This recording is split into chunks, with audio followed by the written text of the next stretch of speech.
Yo, um, we've got to say we were talking about earlier. We need an intro. Okay. We need you to set up we already got an intro. I don't know if you've heard any of our stuff before, but we've got an intro. We were fucking with some stuff earlier and we found something that sounds dope, but we're like, yo, I forgot.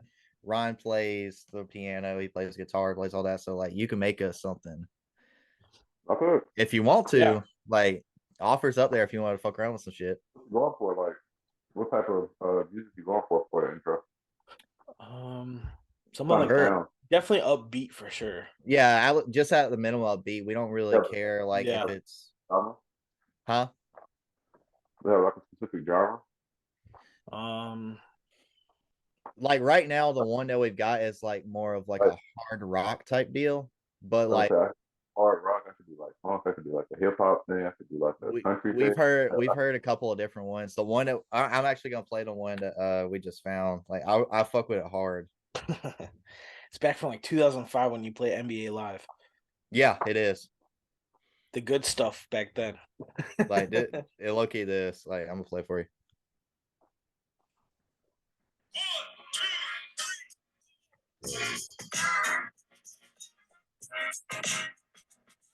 Yeah. Yeah, fuck with that, dude. I love it. And put a little thing like in it, say like, I don't know if you heard some other ones, like there's some other podcasts that have similar to this, and they like say their name into it. So it'd be like this. Like, let me turn it back. So like right here, you just go like, this is the Athlete's Table Podcast, where we bring you stories of success that was one decision away. And just let it bleed into or made by one decision or something. Made by one decision or something like that. Yeah. Either that or like where ordinary meets extraordinary or something like that. Like we're gonna fuck around a couple of things, but like since we're gonna start bringing a video to it, we kind of like want to need a good beat for it. Yeah, we want to fix up some good shit. There's like something solid like going into yeah. But so another thing too, with the Zoom meeting, we got 40 minutes at a time. So if we run out of time, we're gonna end a session. It's gonna be I'll like send you another link. We'll send you another link because we're gonna do like a commercial break. Yeah. Just because we're not paying the $150 a year right now for unlimited time. No, dude. So we'll end up doing something like that. I'm gonna do a commercial because I'm starting up a new podcast coming up in a couple of weeks. I'm gonna do a commercial for that, and we might have another commercial that we got to film. So we might end up having 1 to 2 breaks, but we'll at least like once this 40 minutes went, which I don't know how much time is on it right now, but they'll tell me in the top left corner. Yeah, but whenever it gets close, like we'll let you know. Like I'll probably text you or something like that, and I'll let you know like we're getting to that time, and then I'm gonna say we're gonna go to a commercial break, and we'll come back for the next segment. I got my phone on do not disturb just in case somebody texts me. So like, okay. I guess you couldn't really give me no like signal or nothing, but like. No, I got you. I'll let you know. Yeah. Okay. We'll probably end up just saying something, and like we'll just go to the next segment. We're just letting you know ahead of time. It's probably gonna happen. Yeah. Gotcha. All right. And this is all whatever you want to talk about. It's about you. You know, as long as you want to talk, that's all. Yeah, if you want to ask us questions, go right ahead. Like I know your story, so like we're gonna. I know yours too. Tell me your name again. I'm Nick. Nick. That's what I thought, but I didn't say anything wrong. Last time I saw you was Dylan's birthday. I think it was his 22nd. My 21st. 21st. Yeah, it was my 21st. And Alex stole your bubblegum drink. Bro, I was so drunk that night. Like he told me like you were gonna be the one like doing the podcast and everything. I was like I feel like I should remember you, but like I don't. Just couldn't place it. No, you could. I missed when I was soft. So if I was soft, I would have remembered you. That's what it is. Yeah. No, you. Well, we don't really remember that much from that night. So only me and Sherrod do. All my memories went into the bottle that night. Yeah, I did. Oh man. Really all right, bet. So y'all ready for this shit? Yeah, on you. I'm good. Fuck yeah, dude. All right, let's get it. Yo, thank y'all for joining us here at the Athlete's Table Podcast. I'm your host, Dylan Kraft, and alongside me is the Lebanese Stallion. What's good, everybody? And if you notice something a little different, we're actually going to be able to get some video for y'all and get y'all on YouTube today. So we're really excited for that. You can finally put a face to the name. I know people have been asking, and I mean, you got to deliver when you look like this. At some point, right? Oh, absolutely. So for our next for going on, we're going to try to get a lot more video out to y'all. So that way we got to diversify a little bit. We can get a little bit more on some different platforms. So going for today's episode, we got very special guest, another one of our ECU alum brothers, my man Black Lavender, Ryan Davis. What's up, dog? What's good, man? How you feeling? Shit, bro. It's a pleasure to be on here, man. Glad you can make it. So where are you at right now? I'm in Arkansas, Conway, Arkansas right now. So I'm coaching out here now at Central Arkansas, University of Central Arkansas. So I know you were just traveling. Yeah, so we just had a coaches convention at the beginning of December, so like December 10th. We were there for like 6-7 days, something like that, in Colorado, Aurora, Colorado.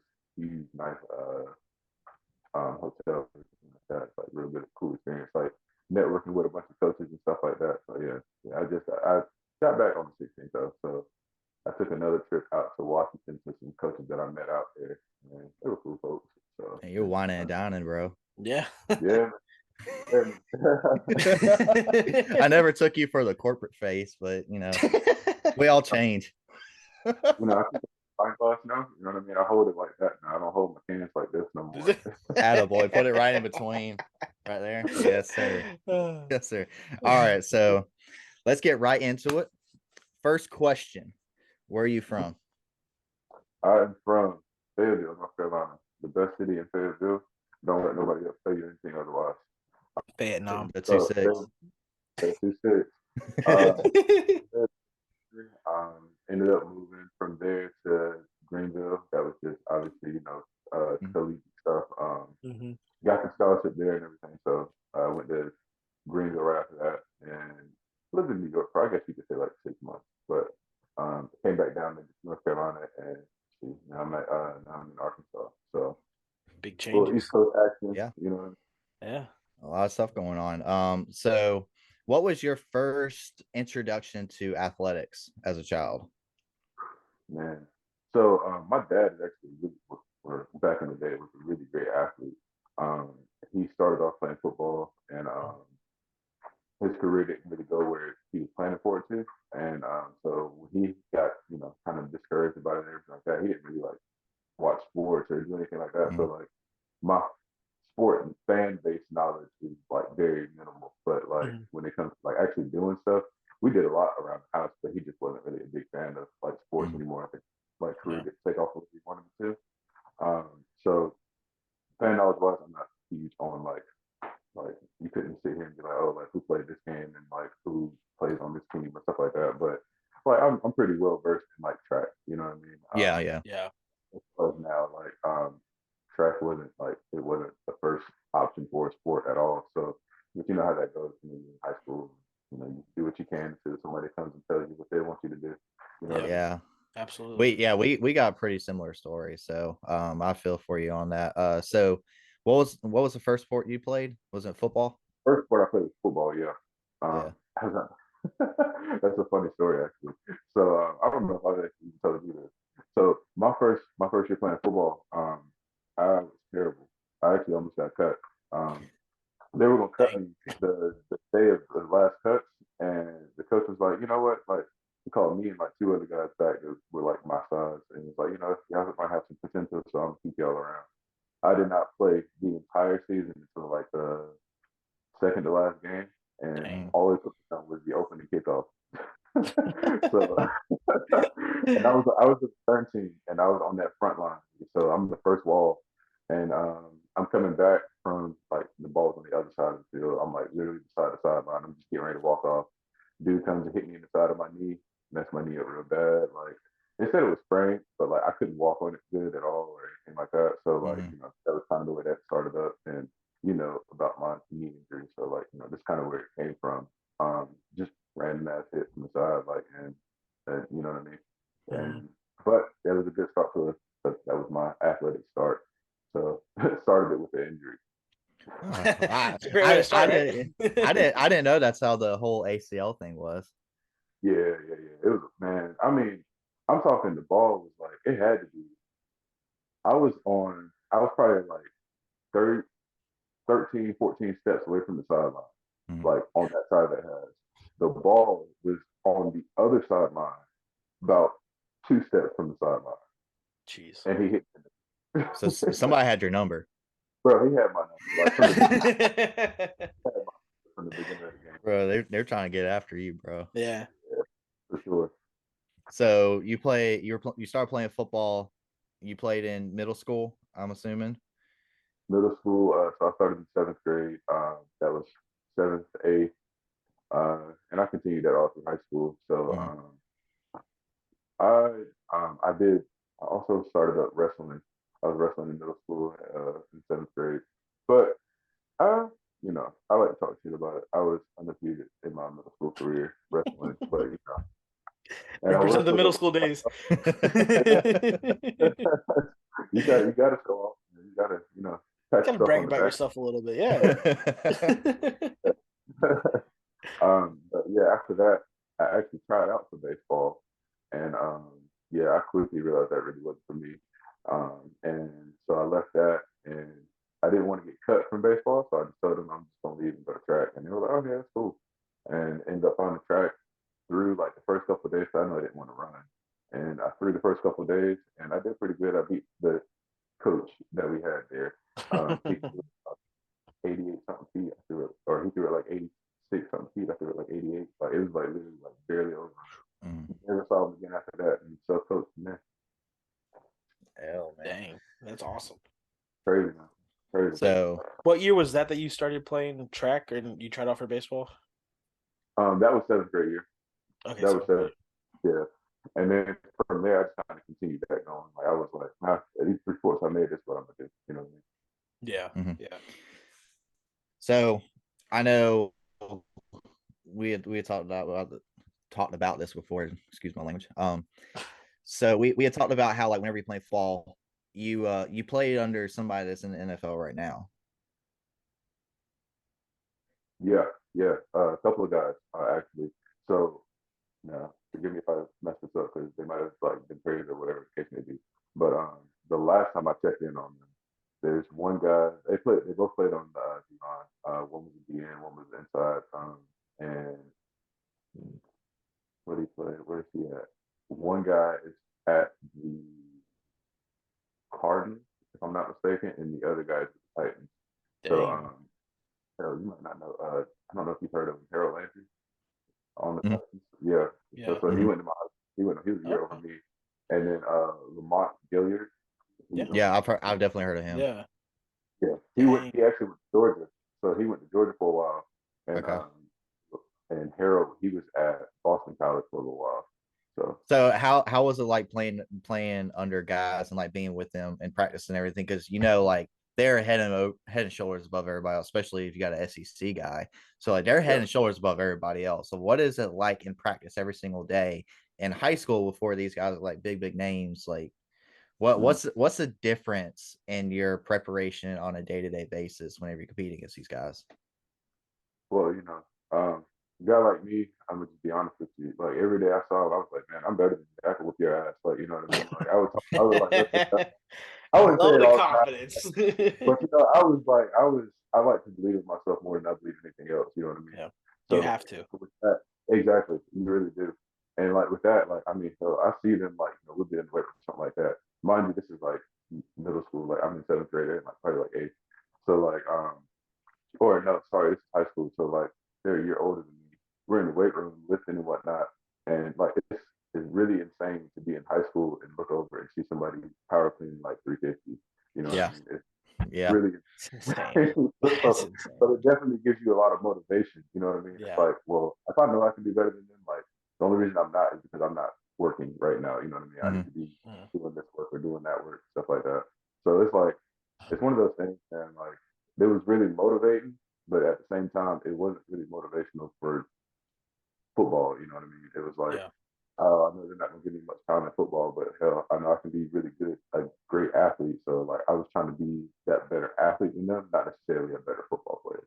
Yep. No, I completely understand that. It's like you're taking a situation like that and you're turning to, well, what can I improve in myself personally above being just an athlete? You got better self talk. I mean, you're talking yourself up every single day, which is that's a large point of anything else. Is a lot of people don't like to do that. They like to I heard something on the Bear Performance podcast the other day about that. They were talking about self talk and how a lot of athletes, they tear themselves down. I mean, we've all been there where we're in the weight room, like, you gotta get this up, blank, blank, blank, like just cussing at yourself, talking down to yourself. Well, that builds up over time. Yeah. If you keep on doing that, you're eventually going to be down here where if you talk to yourself like you're talking to yourself at 10 years old and you're trying to build yourself up, that's a totally different story. And like, you could be head and shoulders above yourself way in the future. And if you keep on tearing yourself down. So that's a large portion from it. We haven't heard anybody talk about that yet, which is really interesting.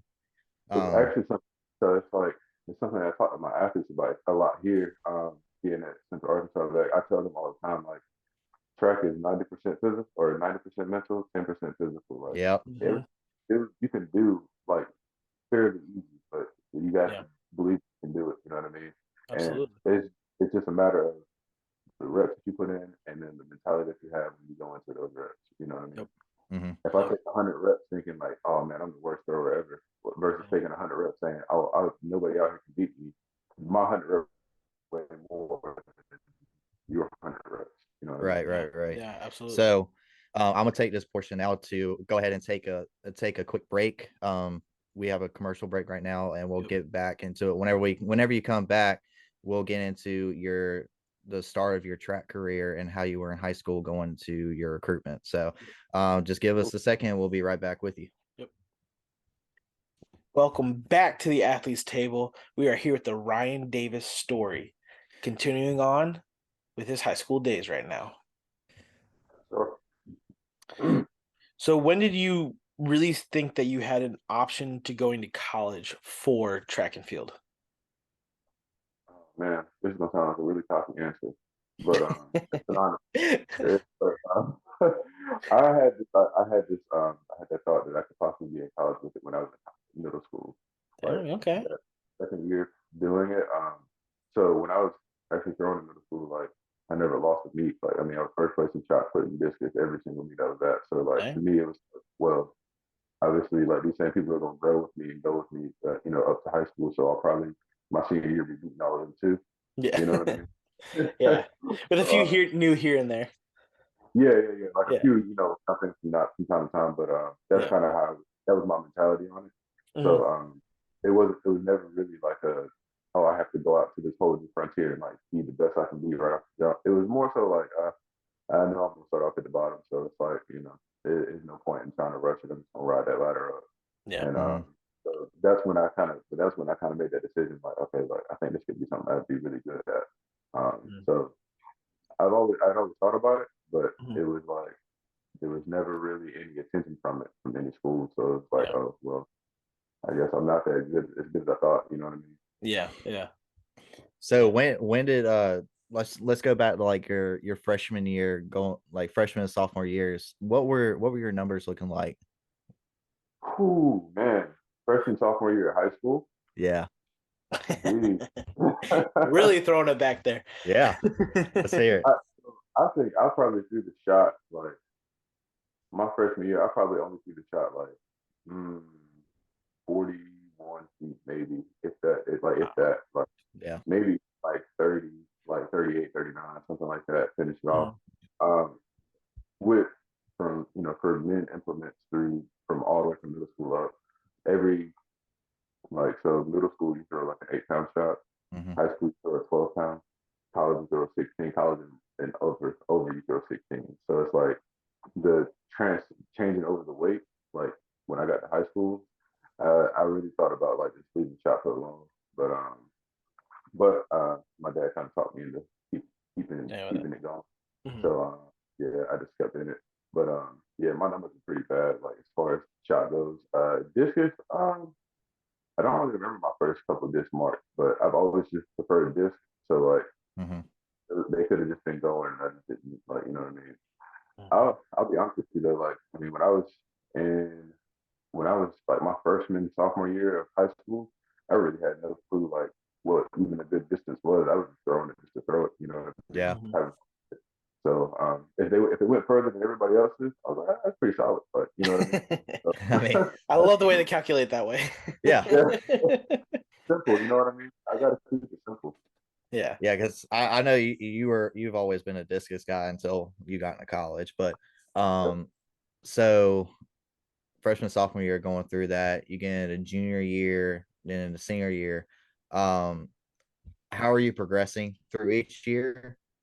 And I know like you were progressing pretty well, but when did you start hearing from a couple of schools? I didn't hear from anybody until my junior year. First person I heard from was NC State. I got a couple of letters, like business letters and stuff like that, but like you know how that goes. You know, everybody gets a letter. Yeah. So I was kind of waiting for a little bit more interest than just a letter, and eventually NC State reached out. He reached out with a handwritten letter first, which was, you know, obviously just gonna catch your eye a little bit.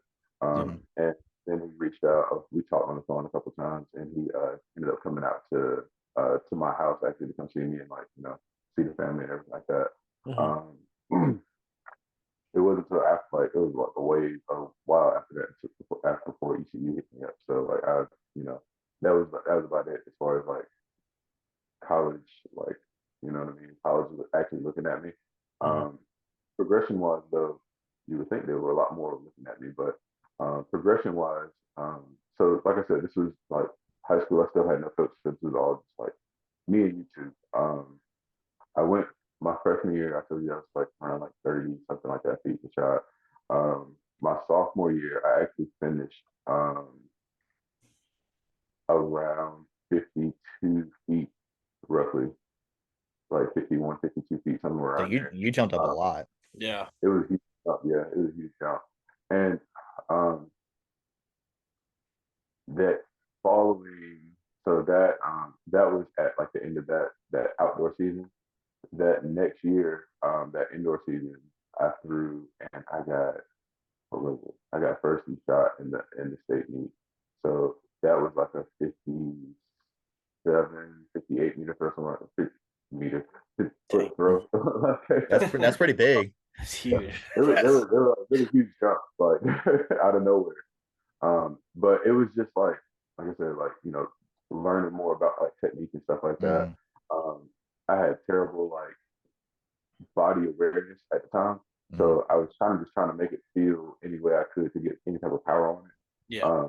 We're super out of control, but you know, I was strong enough at the time, like lifting the football and everything like that. I wasn't on like a weightlifting program with track or anything, so I just did whatever football did. And we had our basketball coach had found this workout program that like really, really, really good, like as far as like bench goes and as far as like your cleaning stuff goes. So like just two things that I actually really needed a lot for my disc to go far and for my shot to go far. And doing those every day, I was lifting. So we had 4 periods in a day. My last class of the day was weightlifting every day. So I would lift and then go right to practice type of thing. So it's not a bad day. It's a pretty easy setup, like really easy setup with that. So it helped me like, how can I say it helped me to like kind of gradually rise in it like as fast as I did. But I mean, by the time I finished there senior year, I had like a 365 bench max, which like as a high schooler, it's like, wow, that's a lot. Like, you know what I mean? And if I'm throwing a 12-pound ball, like, you know, it's gonna go somewhere. But yeah. You throw a little pebble at that point. Yeah, that was the goal. That was the goal. Yeah, I understand with the whole weightlifting thing because my senior year because we had 4 periods.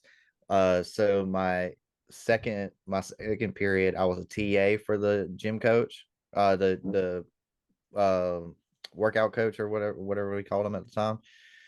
So I had TA then I had lunch, and then I had weightlifting. So like I just had like 3 straight periods of just like goofing off and lifting weights, and so I was the same way, dude. That's when senior year gets fun though. Like, you know what I mean? Like, Yeah, I put on like 15 pounds, dude. Yeah. They always talk about the freshman 15. They never tell you about the senior 20 though. Like, you No, know they what don't. Nah. They don't. Nah. So going into senior year, you got NC State and you got ECU looking at you at this point, right? Were those the only two schools you had, or did you have anything? Just two. I mean? Wow. So So the crazy, like when I was in high school, I was a diehard Tar Heel fan. I'm with And you. like I'm a I would huge Carolina fan, so I get that. see, man, I would go to track meet so decked out in Carolina gear, you thought I was like on their team. Like, you know what I mean? I get that. Yeah. And no other school talked to me. No other school talked Wow. to me at like they didn't talk to me at it, all. it was a Yeah. D1 or bust. Yeah, Yeah. really. So I mean, I would have been okay with going D2, honestly. Like I really would have. But I just wanted to go to college to throw. Like, you know what I mean? Yeah. I really didn't care where it was at. I didn't even know what ECU was until, Coach Price reached out to me. So like I really didn't care where I went. As long as I was gonna get like a good opportunity to get better in throwing. Like I didn't really care. So what turned your eye to the Pirates? Honestly, man, it's so family oriented. Like Yeah. I was out there on my visit. So I had a visit. My dad doesn't believe in this in school when I was in high school. So like I didn't get to have like the visit where you go, you stay a day, and then come back. We just did it all over the weekend. So I had to visit NC State and Chapel Hill or in ECU all in like one weekend. So I went to It's a lot State of driving. first. Yeah, man, it's a whole lot of driving. And so we went to the state meet or the state visit, and it was pretty cool. Like we had a pretty good time there. But this is my second time being there my senior year because he invited me on the unofficial my junior year. So it's like I kind of already seen the sites and everything. It was just like me coming back again to kind of check everything out and whatnot. But when I got there, it was like okay, like it's a cool environment, like a lot of cool like amenities and stuff like that. But it came down to like kind of who I would be dealing with on a more like regular basis as far as like the coach and possibly the head coach, depending on where you're at. But me and not saying that me and the head coach didn't hit it off, but it was more so like I didn't really feel much of that connection that like so I was like I really want you to be here. You know what I mean? Yeah. It seemed like you're more just a number for them at that point. yeah. And when I got to ECU, it was like I mean, it felt as if I could have asked them what my mom's birthday was, and they would have done it. You know what I mean? Like that type of feeling. Yeah. And that's kind of what I was going for. I wasn't really looking for like, but like I said before, like I was happy to go anywhere where my career was gonna get better. But that made it so much better to me that it's like, okay, like I'll be here regardless, Yeah. I think even through my career at ECU, I had a lot of opportunities. I had opportunities that I probably could have transferred and went somewhere even bigger, but like you can't really replace that, you know what I mean? Yeah, that's a big thing. For a lot of athletes, that's a big thing. Having that personal feeling with the coach, whether it's assistant coach or a head coach or whatever it is, that makes or breaks a school for somebody. Yeah, big time.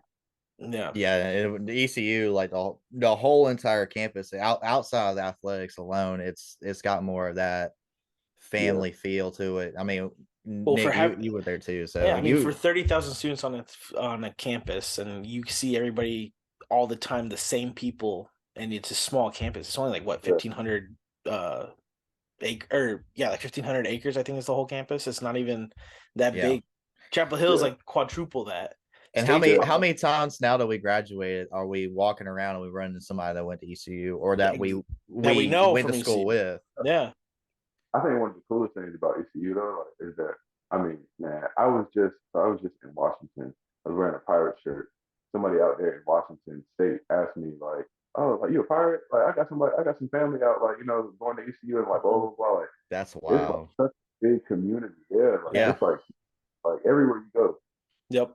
That's so it's wild. not, and it's not the same kind of community like you have with UNC State, like those big Power 5 schools. It's more, even though it's considered like a Power 6 school, you're still getting that big community feel, but a small town feel at the same time. Not like where you're going to like UNC and it's like, oh, you're wearing a Tar Heel shirt. Okay, we're cool, but don't really talk to me a whole lot outside of that. But yeah, almost have a conversation. Yeah. All right. So we're done with high school. and committed to ECU. Committed to ECU, the legend of Black Lavender is born.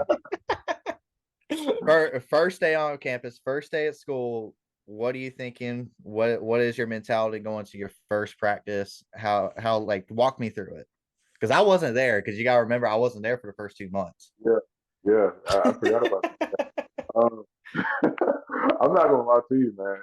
Like, I haven't even told Price this, but like the first like week of practice, I really thought I made a mistake. And the only reason I felt that way is because I didn't touch the disc. Like, he told me that he wanted me to be his he hasn't had a All American disc thrower yet, and he wanted me to be that All American guy. So first day, like first week, I didn't touch the disc really at all. I mean, I was on sledgehammers and like softballs and stuff like that, throwing all sorts of different stuff. That redneck workouts. Yeah. Like, that's that Southern South Carolina workouts that he has doing. Yeah, man. If I wanted to throw this stuff, I should have went to Fayetteville State. I love it. Yeah, but it worked out well. It was fun, kind of learning about a lot of that stuff. What really helped a lot though is just like the group that I had there. But I'm sure you can attest to that. Like the group that our freshman year was like amazing. Like it was hard to beat that.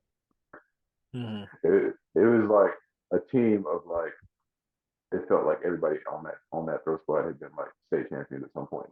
Like just from like it felt like the best of the best. Oh, how do you think I felt? Like. I walked on like 2 months later. And you got all these guys on here that are like they've been state champions in their respective state. Like they're freaking squatting 500 pounds, and I walk in at a $170, a football and baseball player.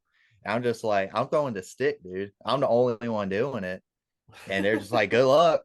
Like it was a whole different dynamic. But yeah, that group, starting freshman year and going throughout all 4 years, that was a special group, dude. They're like brothers and sisters to me at this point, man. I still talk to a lot of them, and I'm right there with you. Like y'all are my brothers. It's been that was awesome. Just experiencing that whole dynamic with the throw squad itself, but then the rest of the team. It was great. I miss that. I miss those days. It was nice having like I'm a brag on a little bit. It was nice having like the coolest coach. You know what I mean? Yeah. Of the team. You know what I mean? Like 100%. I think it helped a whole lot. Like having that type of demeanor around it. You know what I mean? Well, it gives you a different dynamic whenever you make a good throw and you walk back and he's Millie rocking. Yeah. Or like give me a good something like that. You know what I mean? Like, yeah.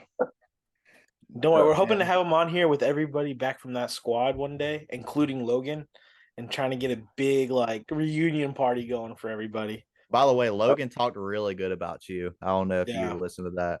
I hadn't got a chance to sit down and listen to it yet. I was gonna listen to it on one of my flights, but man, I forgot my headphones. I had to buy it at the airport. Yeah, I was not. So yeah, if you get a chance, go and listen. Yeah. He talked really good about you. Okay. He holds you to a high pedestal. He does. He does. I will stay on it. I will stay on it. Absolutely. So your freshman year, you got introduced to the hammer. Yeah, that's your thing now. So yeah. So I guess to walk you through that a little bit. So my journey with the hammer was kind of strange to start off anyway. Freshman year, booming. If you're planning on doing it, you're gonna start just throwing it a lot. My freshman year, I couldn't figure it out. Like I just was over it. I wanted to be a great shot, this guy, and that's all I really cared about at the time. And Coach Price is the type of guy that's like, you know what, cool, do that then. And so, that's pretty much what we did. Like I would play with the hammer, the weight, stuff like that from time to time, but nothing crazy. We ended up throwing it at that first indoor meet, throwing the weight, and I did terrible. But everybody else kind of did like okay. So everybody was kind of saying like, oh, I don't really want to throw it next meet. Like all the guys in the were saying like, I don't really want to throw it next meet and everything like that. So he was like, you know what? How about this? Let's just not throw it at all year, and then go to the conference and see what happens. Like, so that's what we did. Yeah. So we did not touch it. Like, I mean, practice wise, like if I was just like bored at a practice, I might go throw it. But like outside of that, man, I was just like shot and this, yeah. And when we get to conference, everybody PR'd in the league. So we were like, well, let's try that same thing in the hammer outdoors. Threw it at the first meet. I had an awful mark. My first mark was 32, something like that meters. So like, yeah, it was rough, and I was like, I just really don't like this event at all. But we go to conference. Yeah, we go to conference, and I threw like 43, something like that. So it was like, okay, that was a pretty big jump for not doing nothing with it. And Coach Price kind of took all of us to the side and was like, well, look, man, like this is just one of those events that if you want to get good at it, you have to do it every day. And like it's a rhythm thing, you gotta learn the rhythm of it. And that clicked with me. I'm a musician, and that just kind of like knowing how to learn a rhythm is just something that I've been doing for forever. So it's like, okay, if I know this is a rhythm, I took it to heart and say like, okay, I'm gonna throw it every day. So I maybe missed like from that day forward, I probably missed like 2 hammer practices just from days where I was so frustrated with it that I couldn't do it right, so I had to leave it alone and step aside from it. But outside of that, I mean, I was on it as much as I possibly could be. But I'm the guy that's like, I'll be doing like turns in Walmart, turns in like, you know what I mean, like where it's like me with my invisible basketball when I walk everywhere. I've seen you doing it in a dining hall a few times. Yeah, the dining hall, anywhere I can do it. If I got, I'm gone. That's wild too. That you're taking an event like Hamburg and transit like taking music and all that like intertwining one and two. It's wild to think because like every throws event is got a rhythm to it. It's got a certain pattern or repetition to it. So you being a musician talking about how like you transition the two together, that's actually really cool. That's a learning tool right there. Yes, yeah. Yep. I got I got a couple of musicians, athletes here now, so it's a really easy way to teach. I'll tell you that. Like I never thought about that actually. Yeah. I have this app that I use for them sometimes that it's called Coach Now. It's like a video analyzer thing. But when we're listening to it, I'll turn the sound on. We'll listen to it and try to recreate the sound of a throw, not necessarily what it looks like.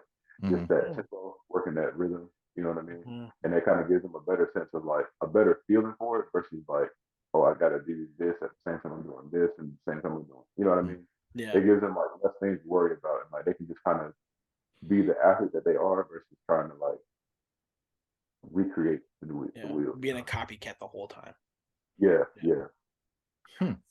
That's really cool. So after freshman year, you throw your 43 mark. I know each year you progressed. I remember watching like each year you're getting better and better and better. And I'm sitting on the side watching everything. So it's a different perspective from me. But like I'm seeing you each year progressing like 10 plus meters. So you get to a point where I know sophomore year, you competed for the American. You're up there competing for the American. Weren't you second or third, I believe? Oh man, yeah, I was second. Behind UConn?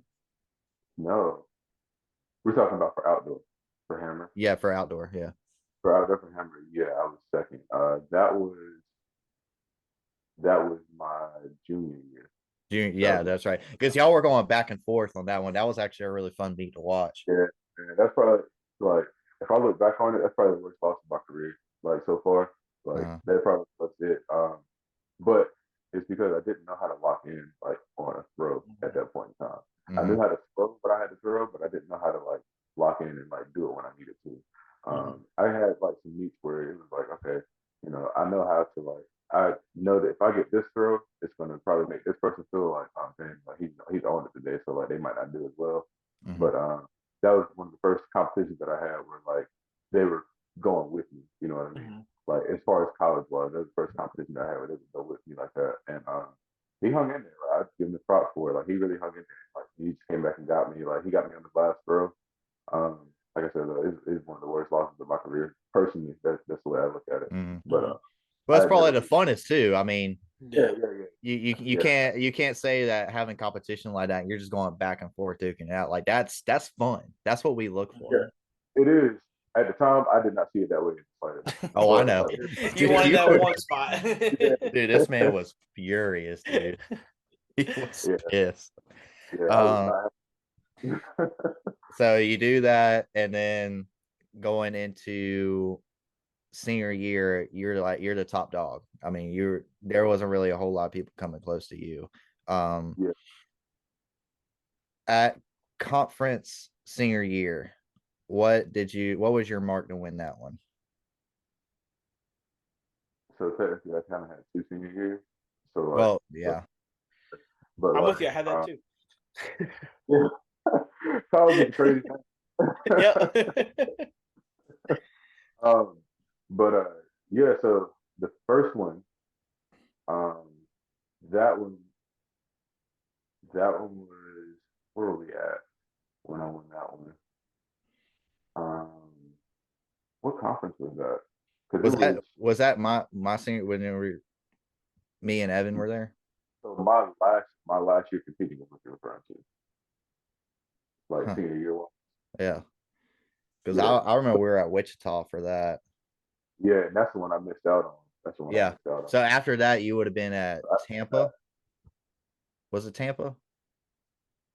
Tampa, we were in USF. Yeah. Yeah. So yeah. So what was your mark for that? That one was the last one. That one was I had my mark there was 70.77. So going from freshman year, you're going 30 something, 36, like mid-30s, being frustrated, don't care, I'm not throwing it, to your senior year throwing 70 meters and you're top in the country, because you were ranked pretty high in the country. I was top 3 in the region. I think I was top 10 in the whole thing. Wow. Maybe top 5, maybe top 6, somewhere around there. But I was up there. Right. Yeah, because I remember we were watching it. I remember watching you throwing that. I was just like rooting for you the whole time. You throw that. I mean, I know it's a cinch whenever you hit 70, and then you go to regionals, you kill regionals, and go to compete for a national championship. Mm-hmm. That was exciting. I still got the video on my phone from you doing that. That was exciting. Yeah, it was a fun meet. Like nationals, definitely way more fun than regional. I'll tell you a little story about regionals because I almost didn't make it out for regional. And I had, so the way they do regional, normally you get 3 throws and then your finals. For regional, since there's so many people, like 48 people total, so like you only get 3 throws and that's it.